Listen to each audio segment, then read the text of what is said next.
أعوذ بالله من الشيطان الرجيم بسم الله الرحمن الرحيم ووصينا الإنسان بوالديه إحسانا حملته أمه كرها ووضعته كرها وحمله وفصاله 30 شهرا حتى إذا بلغ أشده وبلغ 40 سنة قال ربي أوزعني أن أشكر نعمتك التي أنعمت علي وعلى والدي وأن أعمل صالحا ترضاه وأصلح لي في ذريتي إني تبت إليك وإني من المسلمين أولئك الذين نتقبل عنهم أحسن ما عملوا ونتجاوز عن سيئاتهم في أصحاب الجنة وعد الصدق الذي كانوا يوعدون صدق اللہ العظیم. اور ہم نے انسان کو اس بات کی وصیت کی کہ اپنے ماں باپ کے ساتھ اچھا سلوک کرے. اس کی ماں نے اس کو تکلیف اٹھا کر پیٹ میں رکھا اور تکلیف اٹھا کر اس کو جنا. اس کے حمل رہنے میں اور اس کا دودھ چھوڑنے 30 مہینے گزر گئے. پھر جب وہ دنیا میں آیا تو جو ہے اپنی جوانی کو پہنچا اور پھر اپنی قوت کو 40 سال کی عمر میں پہنچ گیا اور کہنے لگا کہ میرے رب میری قسمت میں لکھ دے کہ میں تیرا شکر ادا کروں تیری نعمتوں کا جو تو نے مجھ پر کیا ہے، میرے ماں باپ پر کیا ہے، اور یہ کہ تو مجھے اس بات کی توفیق دے کہ میں نیک اعمال کروں جس سے تو راضی ہو جائے، اور تو میری اولاد کو بھی صالح بنا دے اور دے مجھ کو نیک اولاد. اس کا ترجمہ کیا ہے کہ جو ہے میری اولاد کو نیک صالح بنا دے. میں تیری طرف رجوع کرتا ہوں اور میں تیرا فرمانبردار ہوں. یہ وہ لوگ ہیں جن کی نیکیوں کو ہم قبول کرتے ہیں اور ان کی برائیاں ان سے دور کرتے ہیں، اور یہ لوگ جنت میں جانے والے ہیں. اللہ کا سچا وعدہ ہے جو ان سے کیا جاتا ہے. تو یہ آیتیں مفسرین کیا لکھ رہے ہیں کہ یہ آیتیں حضرت ابوبکر صدیق کے بارے میں نازل ہوئی ہیں. تو ایسا نام تو نہیں ہے، جنرل ہے، ان کے واسطے نازل ہوتی ہوں گی. بہت ساری چیزیں کسی خاص آدمی پر نازل ہوتی ہیں لیکن بعد میں اس کا حکم سب عام ہو جاتا ہے.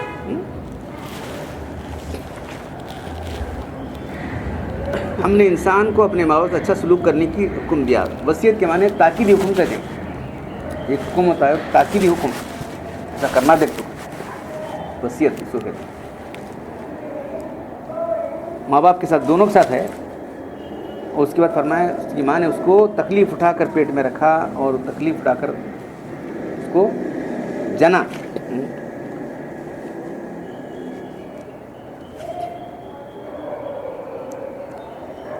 کل آیت آئی تھی کہ جو ہے جو لوگ دین پر استقامت کریں گے ان کے لیے کوئی خوف و غم نہیں ہے. اب اس کے بعد جو ہے تو اللہ تعالیٰ کے اپنے احکام بیان کرنے کے اپنا حق بیان کرنے کے بعد ماں باپ کا حق بیان کرتا ہے اللہ تعالیٰ. یہ دنیا میں آنے کا ذریعہ انسان کے ماں باپ ہی، تو ان سے اچھا سلوک کرنا ہے. کب تک کرنا ہے؟ ان کی بات سننا کب تک ہے؟ جب تک شرک کے خلاف کوئی بات نہ کہے.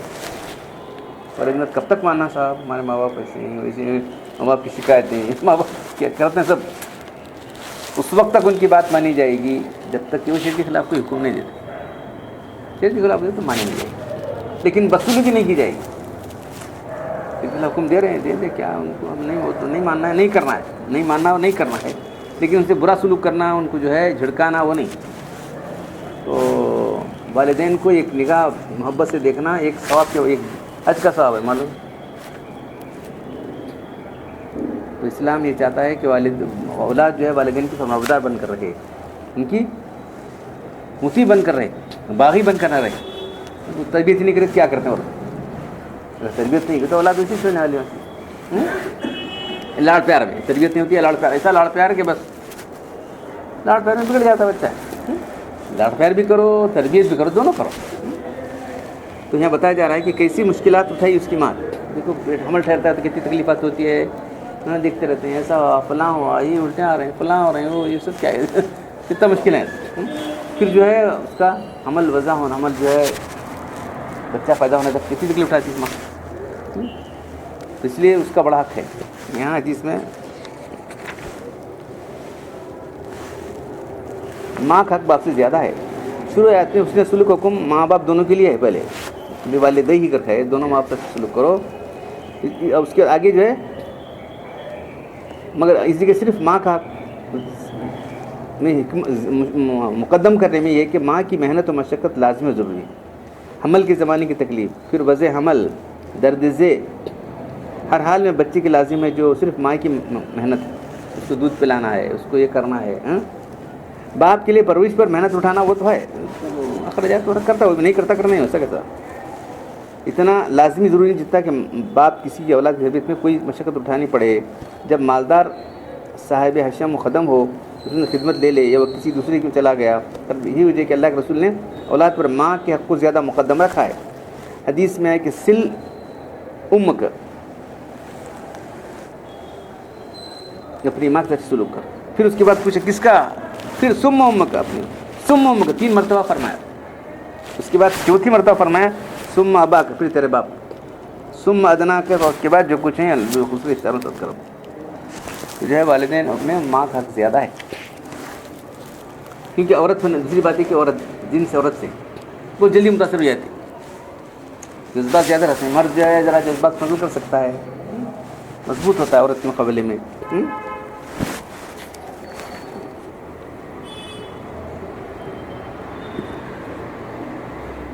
اتنے دنوں طرح کی مصیبت اٹھاتی ہے، اور کم و بیش مصیبتوں میں باپ کی شرکت بھی ہوتی ہے، بلکہ اکثر انتظامی امور تو باپ کرتا ہے.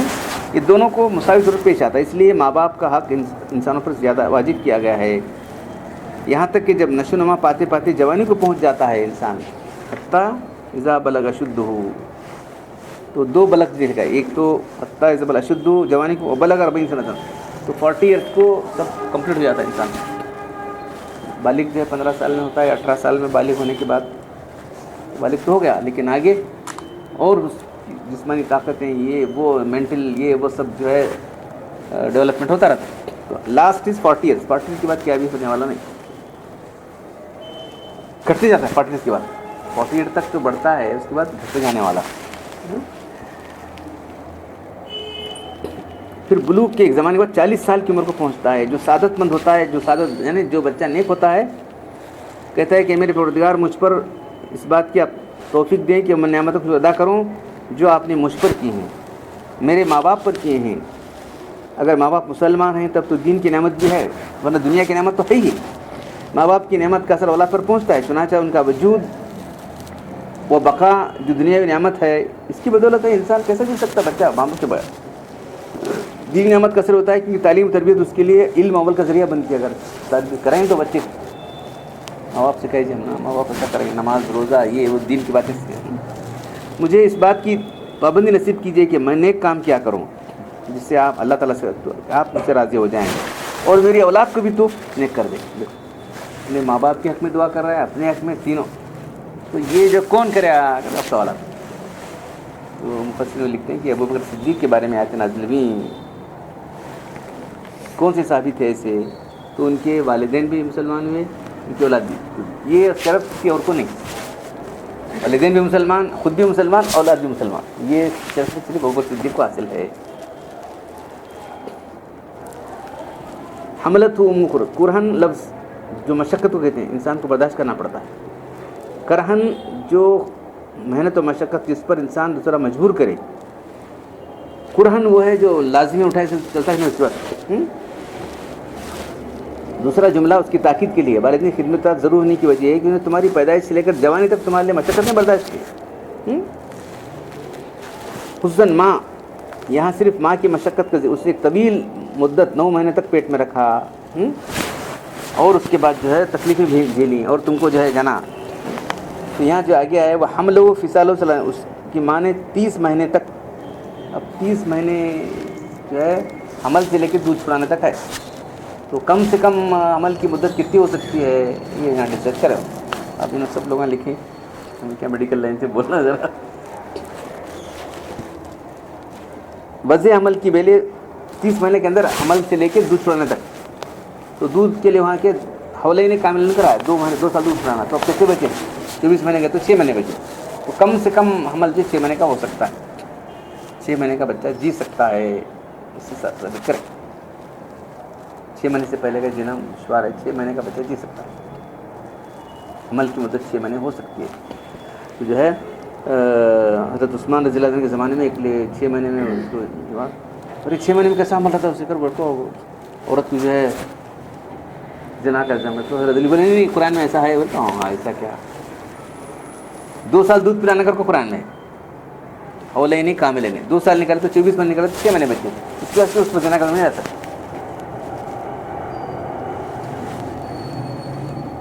اس لیے کم سے کم مدت حمل کے بارے میں تمام ائمہ کے 6 مہینے ہو سکتی ہے. کتنی زیادہ ہو سکتی ہے وہ نہیں معلوم, وہ اس کے بارے میں کیا. اس آیت میں حمل کی کم سے کم مدت کا بیان ہے اور دودھ پلانے کی مدت اس میں اشارہ ہے کہ حمل کی مدت 6 مہینے ہو گئی. اس میں صحیح سالم بچہ کم رہی تو نہیں, بچہ صحیح سالم نہیں رہتا. اب اس میں دودھ پلانے کی عادتیں مختلف ہیں. 2 سال تک پلانا, 2 سال سے زیادہ پلانا نہیں جائز نہیں, حرام ہے. 2 سال تک پلا سکتا ہے, اس سے کم اس سے 2 سال میں بھی چھڑا سکتے ہیں, کیا بھی وہ الگ ہے. دودھ نہیں ہوتا بچوں کو, چند مہینہ چھڑا خشک ہو جاتا دودھ تو وہ کیا کر سکتے ہیں, مجبور ہے. اکثر مدت حمل امام ابو کے نزدیک 2 سال ہے. کیسا 2 سال ہے پڑھ کے سنا دیتا ہوں, کیا کمنٹ کرنا. امام مالک کے نزدیک 4 سال مدت حمل ہوتے سال کیسا رہ سکتا ہے 2 سال. امام مالک کے نزدیک 4 سال 5 سال 7 سال, امام 4 سال. امام احمد کی مشہور رعایت 4 سال ہے. اور اکثر مدت رضاعت دودھ پلانے کی مدت 2 سال ہے. ہر ایک کے نزدیک 4 سال تک حمل کیسا رہ سکتا ہے, کیا تو بتاؤ. کیا زمانے میں ہوتا ڈیولپ نہیں ہوگا میڈیکل سائنس, لیے ایسا بولیں 4 سال تک حمل رکھ لے کیسا کر سکتے ہیں. خیر اب کیا ہے ان کی, یہ لائن کے لوگ نہیں تھے وہ بیچارے, کیا بول سکتے. دودھ پلانے کے بارے میں سب کا ہے کہ 2 سال, لیکن ہمارے امام صاحب جو ہے یہاں 30 مہینے کے تو 30 مہینے 2.5 سال بھی پلا سکتے ہیں. گھر کو ایسا ان کا ہے, لیکن تو کوئی قبول نہیں کیا.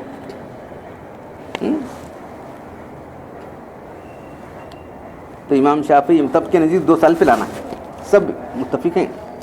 عبد المسعود کا یہی ارشاد ہے. امام اعظم صرف 2.5 سال تک دودھ پلایا جا سکتا ہے, جس کا حاصل یہ ہے کہ بچہ اگر کمزور ہے تو 6 مہینے ایکسٹینڈ کر سکتے ہیں تک. مدت رضاعت کے بعد 2 سال کے بعد دودھ پلانا حرام ہے. کچھ لوگوں 3 سال 4 سال کے لیے بول رہے ہیں 7 سال پر دودھ کر بولتے ہیں. یہ 7 سال دودھ پلائے سمجھ کر لوگ تو یہ سب جہالت ہے, اور کچھ اس سے تو کیا بول سکتا ہوں میں.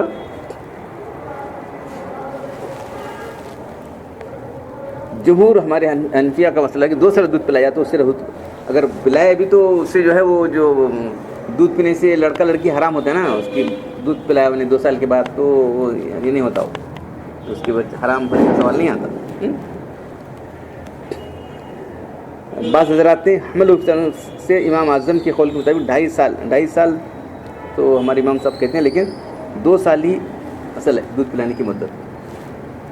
2 سال کے اندر دودھ پلائے تو تمہاری بیٹی تمہاری کس کے تمہارے بھائی کو پلائے تو دینے نہیں آتا وہاں سے, دودھ پلائے سب دینے نہیں آتا. 2 سال کے بعد پلائے تو کیا بھی نہیں چل جاتا. آگے لفظ جو آ رہا ہے حتیٰ اذا بلغ کہ جوانی کو پہنچ گیا, تو جوانی ہونے کے بعد جو ہے تب جوانی کی عمر کیا ہے, تو ابن عباس 18 سال کہتے ہیں, کہ ہمارے امام صاحب نے 15 سال ہو 15 سال کو بالغ قرار دیا جائے گا. وہ کون سے جو چاند کے مہینے, یہ ہمارے جنوری فروری کے مہینے نہیں, یا بلوغ کی نشانی آ گئی تو 2 چیزیں بالغ ہونے کے لیے. ایک تو بلوغ کی نشانیاں ہونا, لڑکی ہے حیض شروع ہو گیا بالغ ہو گئی, لڑکا ہے اس کو جو ہے احتلام ہو گیا تو جو ہے جلدی بچپن میں شادی کر دی, اور حاملہ ہو گئی تو بالغ قرار دیا جائے گا. تو جو 18 سال لکھیں گے, لیکن اصل جو ہے 15 سال. اس کے بعد جو ہے وہ 40 سال کو پہنچا, تو ایک آخری منزل ہے 40 سال. عبارت یوں ہے کہ پہلے بچے کا حمل, پھر وضع حمل, دودھ پینے کا زمانہ, اس کے بعد فرمایا کہ جو ہے وہ اور ڈیش کر دیا گیا, پھر بڑا جوان ہوا اور اس کی زندگی جو ہے بڑھتی رہی. دودھ پینے کے بعد جوان ہو گیا, یعنی دودھ چھوٹنے کے بعد بچہ زندہ رہا, عمر پائی, بالغ ہو گیا, اور اس کے بعد 40 سال کو تو جو ہے اس کی عقل بھی کامل ہو گئی. اب وہ دعا کر رہا ہے کہ اے اللہ تو مجھے میرے پالنے تو مجھے توفیق دے کہ میں تیری نعمت کو ادا کروں جو تو نے مجھ پر کی, میرے والدین پر کی ہے. ایسی توفیق دے کہ میں اچھے نیک اعمال کروں جو تجھے راضی کریں, اور میری اولاد کو بھی تو صالح بنا دے. تو جو ہے یہاں لکھیں کہ ابوبکر صدیق رضی اللہ تعالیٰ عنہ حضور صلی اللہ علیہ وسلم کے ساتھ تھے سفر میں. اللہ کے سفر گئے تھے, اس کا ایک تجارتی سفر. قرطبی نے روایت کیا ہے کہ ابن عباس کے 20 سال کی عمر میں حضرت خدیجہ سے تجارت کا 25 سال میں شادی ہوئی, تو 20 سال سے ان کے پاس کام کرتے تھے. تو انہوں نے بولا کہ بولے کون ایماندار ہیں, انہوں ایماندار ہیں کو بھیجے. تو جب اللہ کے رسول 20 سال تھی, ابوبکر صدیق کی عمر 18 سال تھی. پھر دیکھیں انہوں اللہ کے رسول کے ساتھ رہ کر اتنے ایماندار ہیں, تو ہمیشہ پکڑے بڑے لگے کون ابوبکر صدیق. اتنے گرویدہ ہو گئے کہ سفر کے بعد ہمیشہ آپ کا طرح دیتے. پھر جب 40 سال میں اللہ نے نبوت دی تو سب سے پہلے جو ہے ابوبکر کی عمر 38 سال تھی, تو سب سے پہلے وہ مان لائے. جب کہ عمر 40 سال ہو گئی تو یہ دعا مانگی تھا ابوبکر صدیق, اللہ تجھے نے مجھ پر نعمتیں کی. تو ان کی دعا کو اللہ تعالیٰ نے ایسا کیا ہے کرتی حدیث کے ہیں. حدیث میں 40 سال ہو گئی تو دعا مانگی جو ہے ربی اوزینی, اللہ تو مجھے اس بات کی توفیق دے کہ تیری نعمت ادا کروں جو تو نے مجھ پر کی ہیں, میرے والدین پر کی ہیں اور میرے بچوں پر کی ہیں. یہ دعا انہوں نے مانگی تھی, اللہ نے دعا قبول فرمائی. اور پھر ان کو ایسے نیک عمل کیا کہ 9 ایسے غلاموں کو جو مسلمان ہو گئے تھے, ان کے مالک جو ان کو تکلیف دیتے تھے ایمان لانے پر, ان کو خرید کر آزاد کر دیا. ان کی اولاد میں کوئی ایسا نہ ہو جو ایمان نہ لایا ہو. ان کے والدین مسلمان ہو گئے اور ان کی اولاد بھی مسلمان ہو گئی. یہ صرف ابوبکر صدیق کوئی ہے جو ہے. اب یہ سوال کہ سب نام نہیں ہے, لیکن سب کے لیے, سب کے لیے ہی مقصود ہے کہ آدمی جو 40 سال کی عمر قریب ہو جاتا ہے تو اس کو آخرت کی فکر ہونا چاہیے.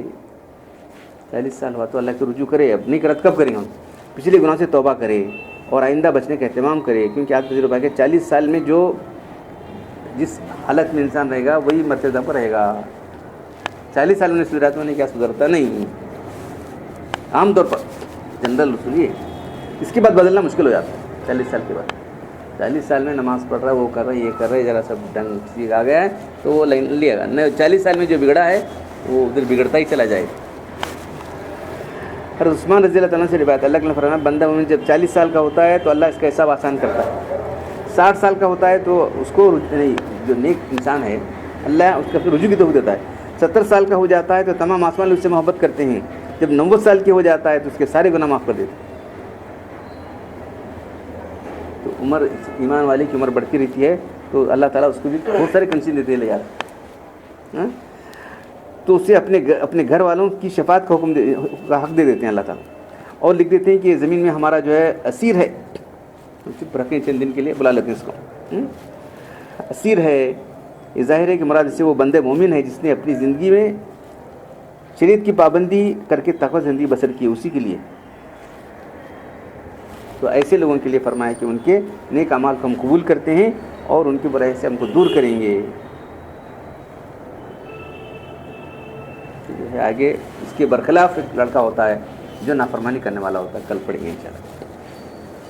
اللہ تعالیٰ ہم قرآن پڑھیں اور عمل کرنے کی توفیق عطا فرمائے. الحمدللہ رب العالمین والصلاۃ والسلام علی رسول الکریم. ربنا آتنا فی الدنیا حسنۃ وفی الآخرۃ حسنۃ وقنا عذاب النار. انت ولینا فی الدنیا والآخرہ توفنا مسلمین والحقنا بالصالحین. ان اللہ ملائکۃ یصلون علی النبی یا ایھا الذین آمنوا صلوا علیہ وسلموا تسلیما. سبحان ربک رب العزۃ عما یصفون, سلام علی المرسلین والحمد للہ.